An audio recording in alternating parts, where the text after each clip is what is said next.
The Middle East stands at a dangerous crossroads.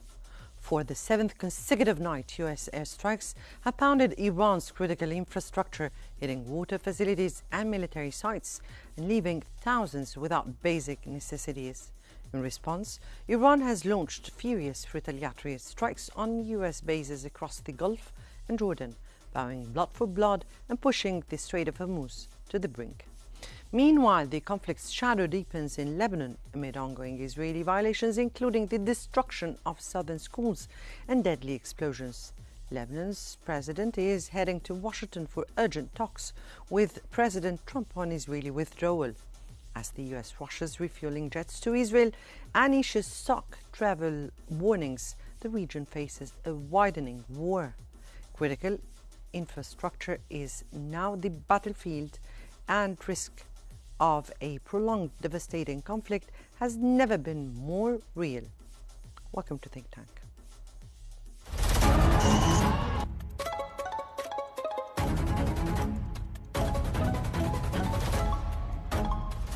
Our world is becoming unhinged.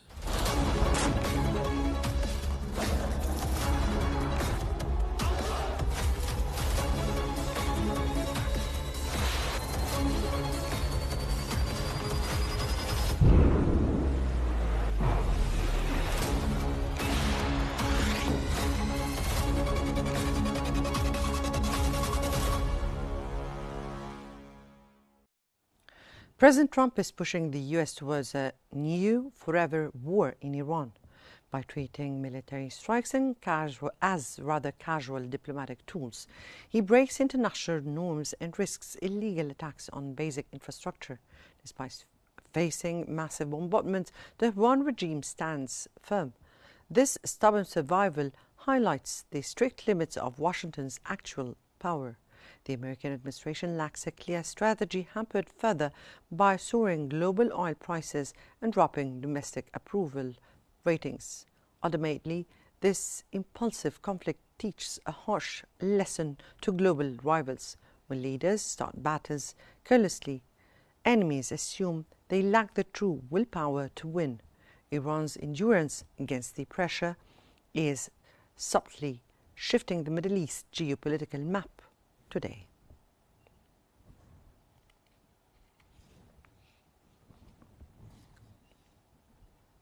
Tehran has officially launched unprecedented legal battles against American and Israeli leaders by accusing them of severe war crimes and genocide. The administration is aggressively shifting the regional conflict from the battlefield to global courtrooms. Judicial authorities submitted extensive evidence to the United Nations highlighting deliberate strikes on hospitals, schools, and vital public facilities. Domestically, this campaign features hundreds of civil lawsuits driven by over 300,000 Iranian citizens. This calculated move signals a furious diplomatic offensive supported by top state ministries. The country vows to relentlessly chase those verdicts in international tribunals, demanding absolute accountability and massive compensation for recent military aggression.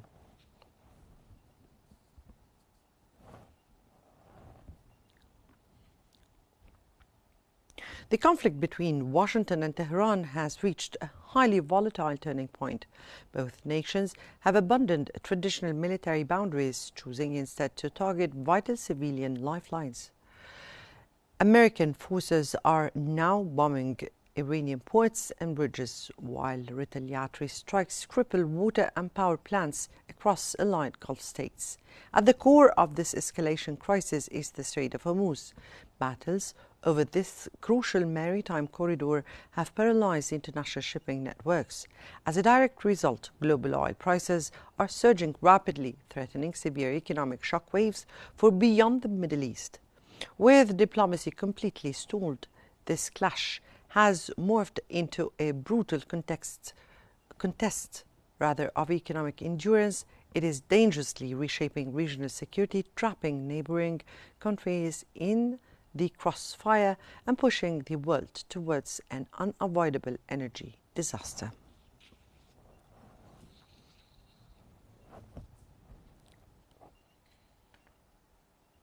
Beyond the headlines, a dangerous threshold has been crossed. As aerial campaigns deepen and vital civilian grids falter, the architecture of regional diplomacy is fracturing. From the Gulf's escalating retaliation to Beirut's urgent diplomatic push, in Washington, the fragile calm hangs by a thread.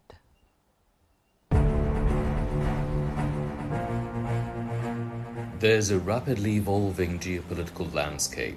As the seventh consecutive night of US airstrikes on Iran marks a dangerous escalation in regional conflict, US Central Command confirms strikes targeted coastal surveillance and naval infrastructure.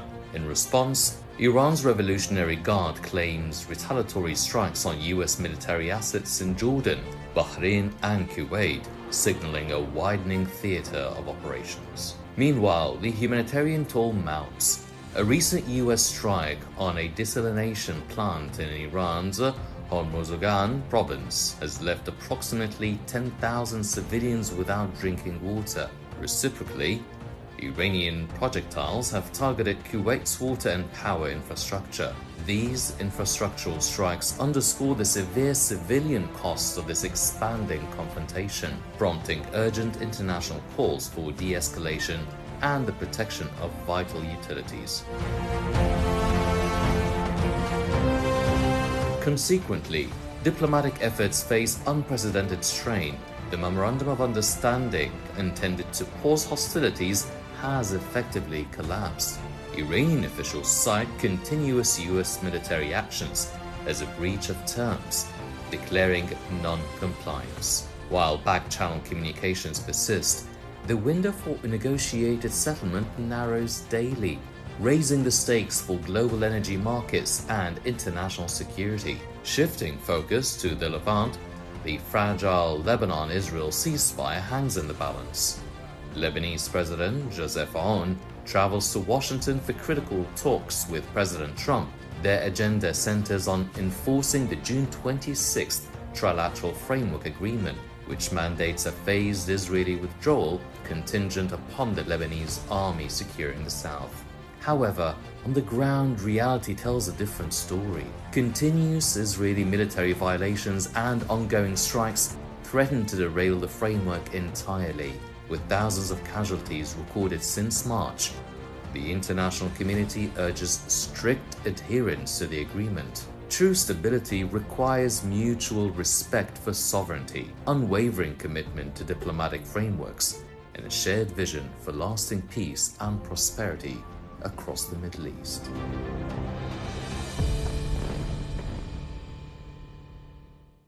But to provide more analysis, we're joined from Cairo by Dr. Mustafa Khedewi, Assistant Professor of Law and International Relations, and from Ohio by Dr. Hassan Abdel Fattah, Professor of International Systems and Business Analysis.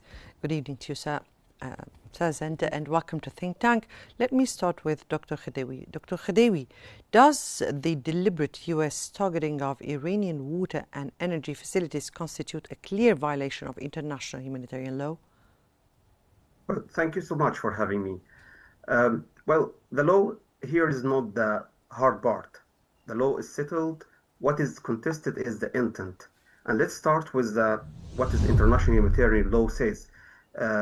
Because international humanitarian law is very clear about the prohibition of targeting any civilian facilities. And of course, the Geneva Conventions, the additional protocol has already explicitly mentioned that drinking water installations, irrigation works, and food production are within the facilities that is considered as civilian facilities. So international humanitarian law classifies water and energy facilities as civilian objects. However, these facilities may lose the protection only if they have been used for a direct military purpose.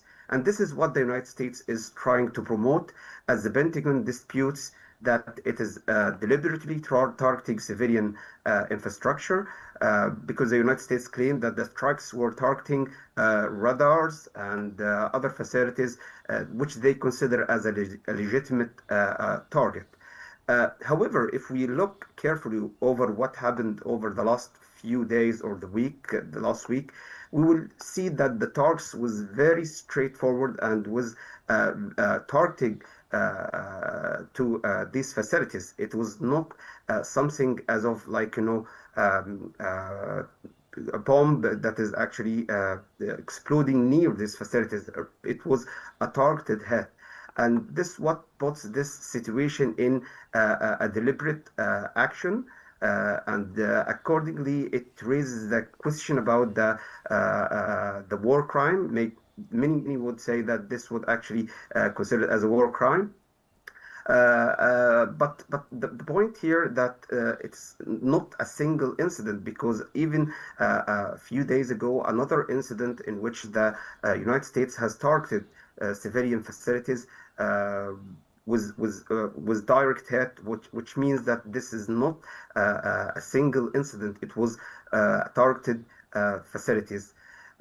So in short, what I want to say here that the striking water and the energy facilities is clearly prohibited in international law unless these facilities have been used for military or by the military to provide only military. But what we have seen that the population of Iran or some parts of Iran has actually suffered of this water facilities destruction.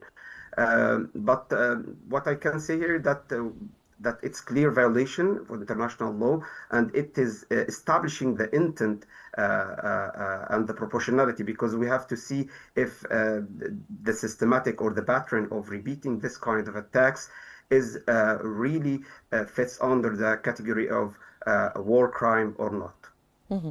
Dr. Abdel Fattah, how will the active militarization of the Strait of Hormuz immediately disrupt the global supply chains and energy markets?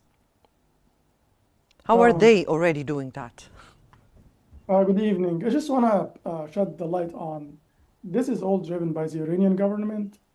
I think it's also a criminal war for them to keep attacking neighbor countries and Gulf areas and whatnot. Now, to answer your question, from economic perspective, the first shock is usually uncertainty. It's even before oil supplies are completely interrupted. Before the conflict, an approximately 20 million barrels of oil and petroleum product moved through the Strait of Hormuz, and that was daily. That presented about 25% of global oil trade supplies. And to look at it from that perspective, when the route becomes militarized, shipping companies reduces voyages, crews may refuse assignments, and insurers increase war risk premium. What happened here is, and the result will be higher cost for oil, and that will also increase the cost of natural gas, fertilizers, chemicals, plastics, and also aviations and manufacturing. We have been seeing increase and rise in airfare tickets in the last few months since the war started. So the economic impact is not just limited to energy producing countries. Higher shipping, insurance costs, and fuel costs eventually reaches end consumers. So it's not going just to impact those countries. It will reach to end consumers everywhere, globally. So now we'll look at it from other perspective, where how will it hit the end consumers? We can see it in airlines tickets, food prices, and almost every product transported by truck or ship. There is a stats. The IMF reported in July that energy prices were already 25% above their pre-war levels. What that means is, so the immediate economic shock involves three things. First one is higher prices, then delayed deliveries, and greater uncertainty for businesses planning, production, and investments. What happened here, stock market will be reacting to these uncertainty, these moves, as now we don't really know when this will stop.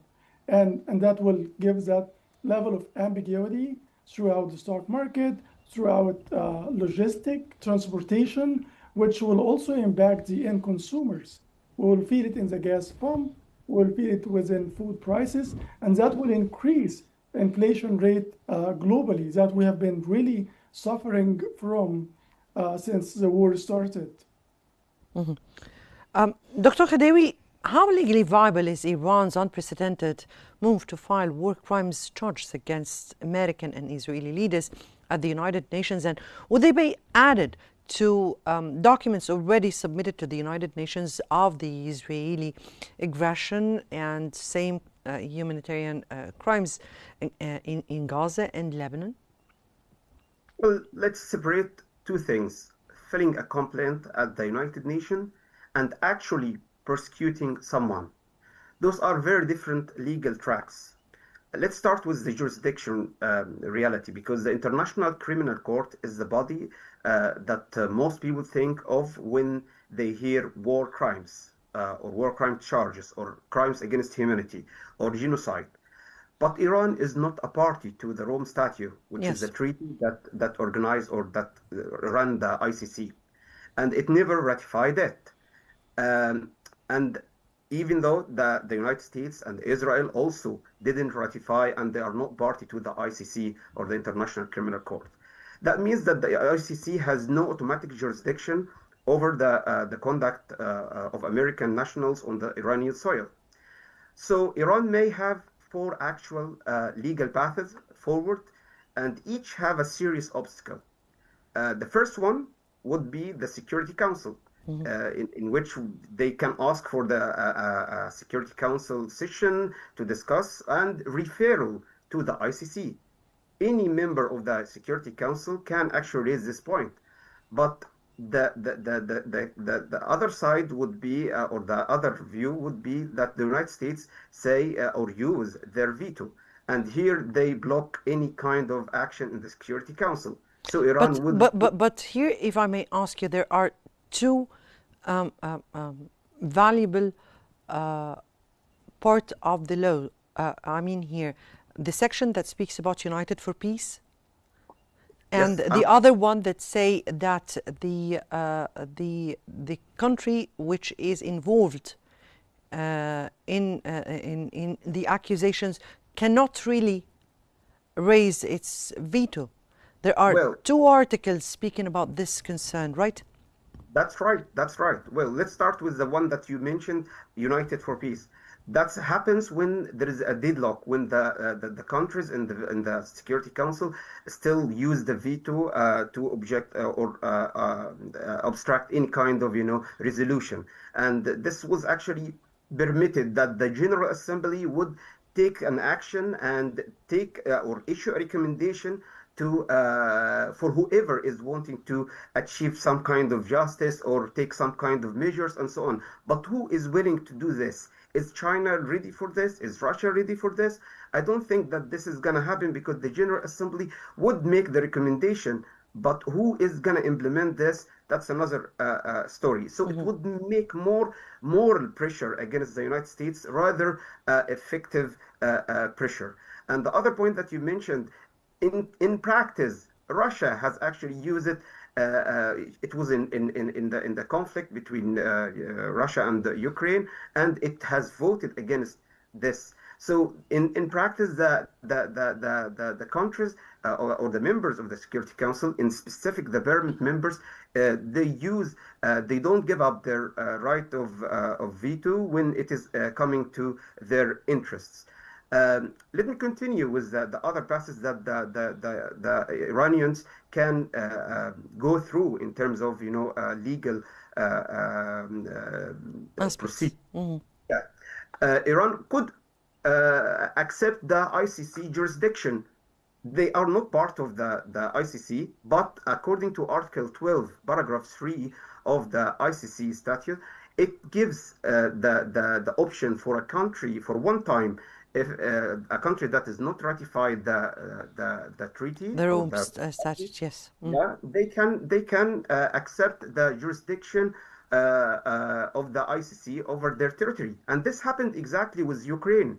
Ukraine did exactly the same thing against Russia, and it opened the door for the ICC investigators and eventually arrest warrants that has been issued by the ICC.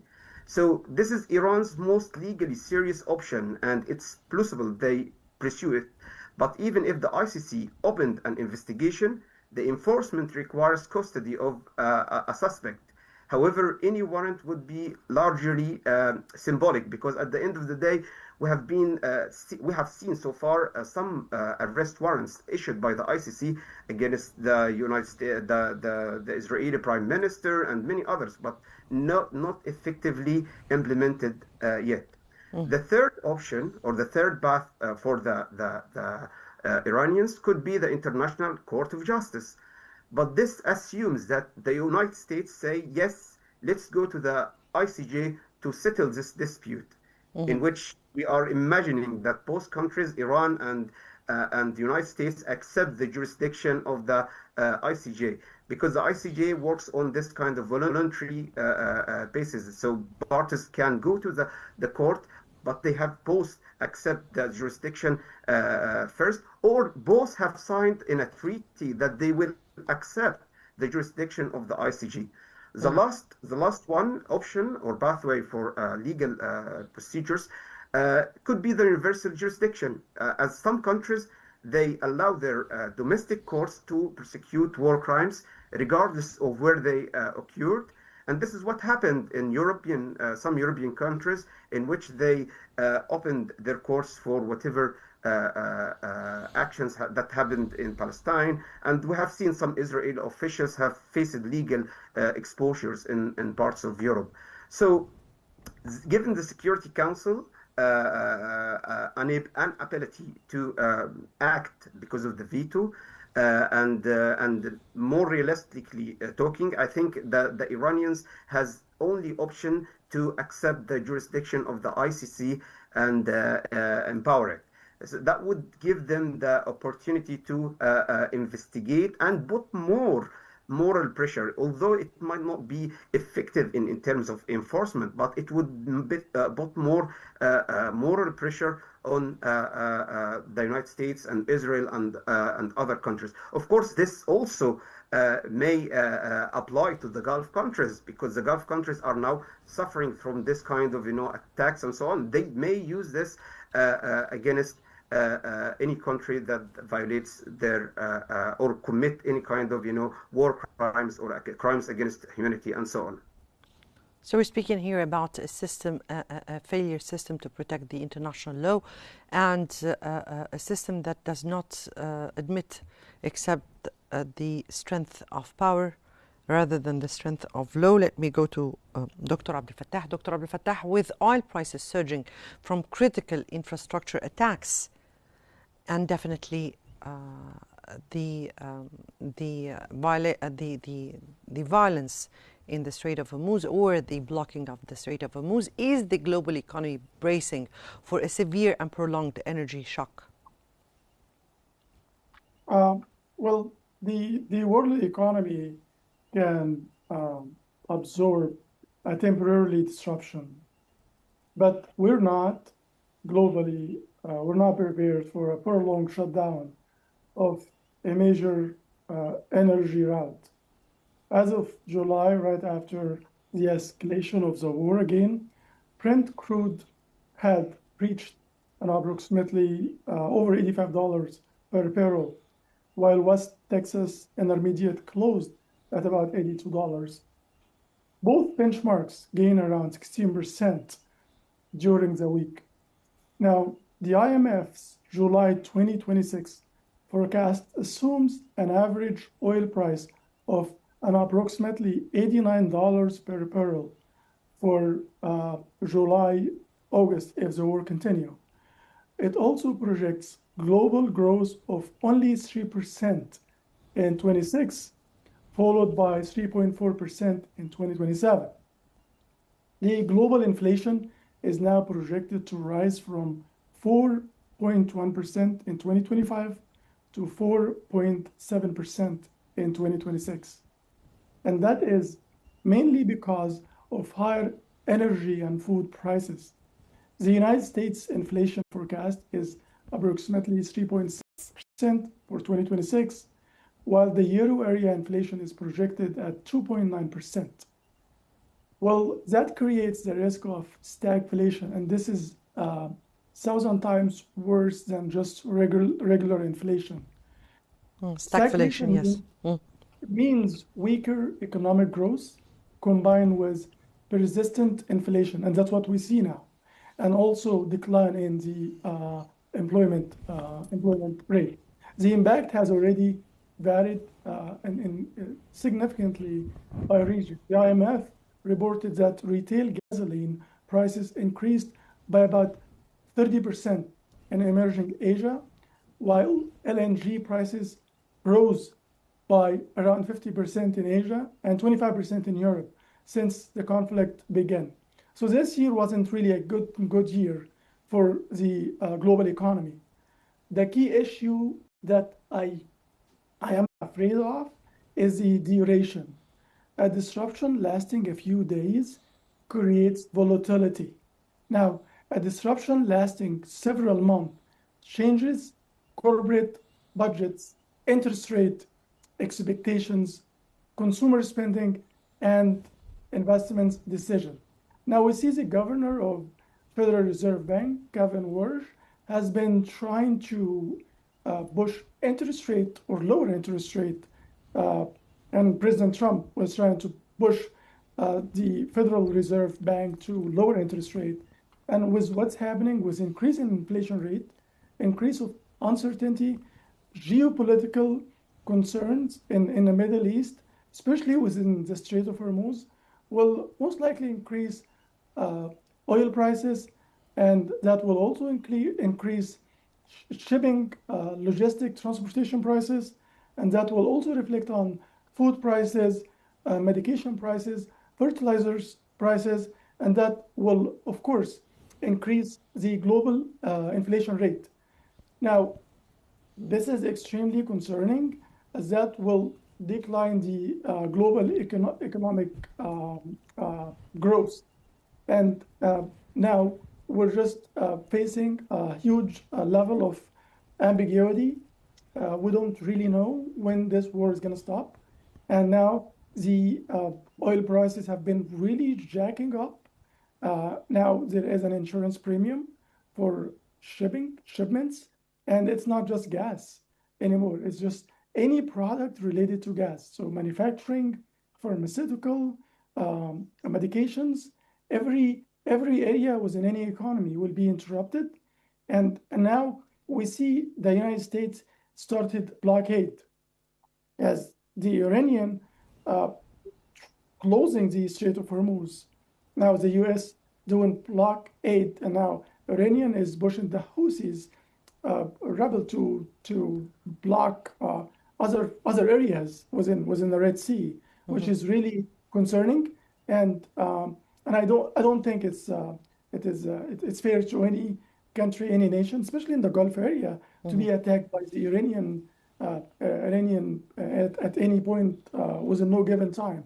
So what I see now, we are suffering from a higher inflation rate. I mean, we just saw United States release that the inflation rate has been just decline a little bit last week, and now with the escalation of starting the war again, that will increase oil prices and will reflect on the inflation rate overall. So now we were hoping that the Federal Reserve will at least keep the interest rate as is, as fixed, not to increase it. We'll see what will happen in the next few weeks.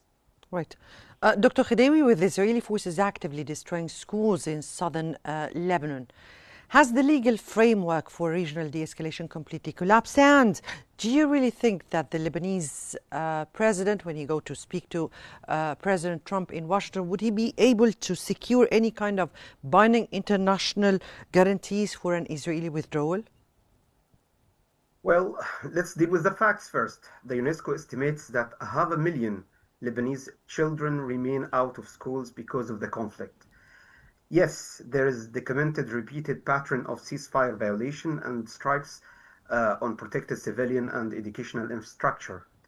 that's not in a serious dispute. But uh, here is why I would resist the word completely collapsed.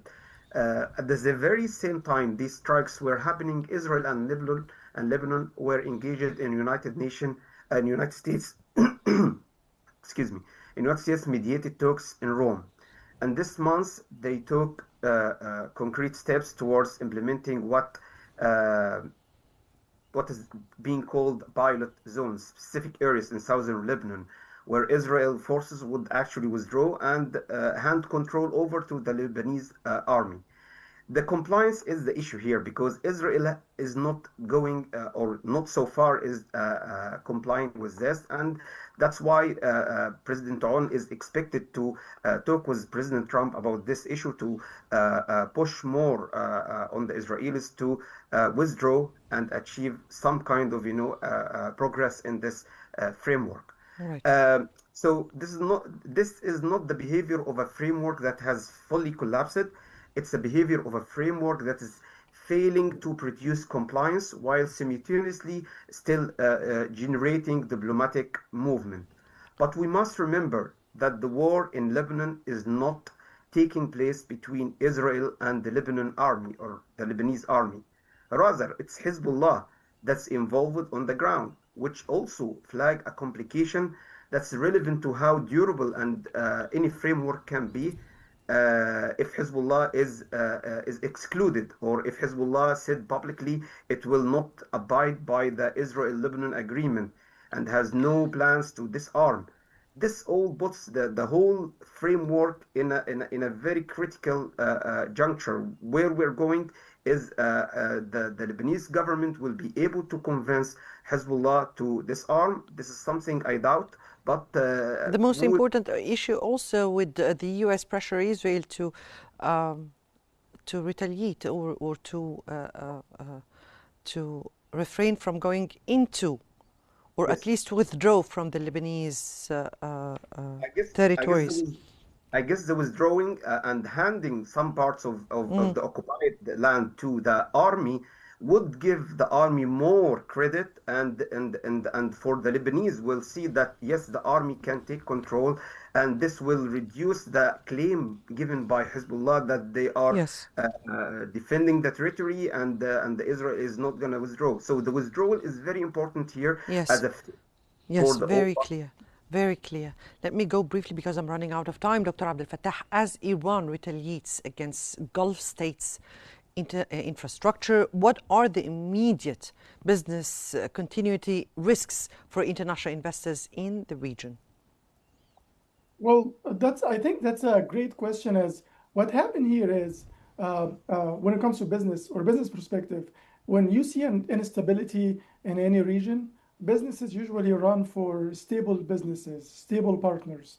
So now, with what's happening in the region, I think it's a great opportunity for Egypt to benefit, as Egypt is stable, we're safe place, and for businesses. So now I believe businesses would be looking for more stable countries, and to be able to like move headquarters, move manufacturing facilities, move areas like anymore. Like if you see the airline companies have been shifting from the airports that may have issues, and then moving to safer airports. So I see how that was actually clearly has been reported by the IMF. So the IMF projects that economic growth across the Middle East and Central Asia will fall to only 0.7% in 2026, and that is due to the ambiguity and the escalation of the war.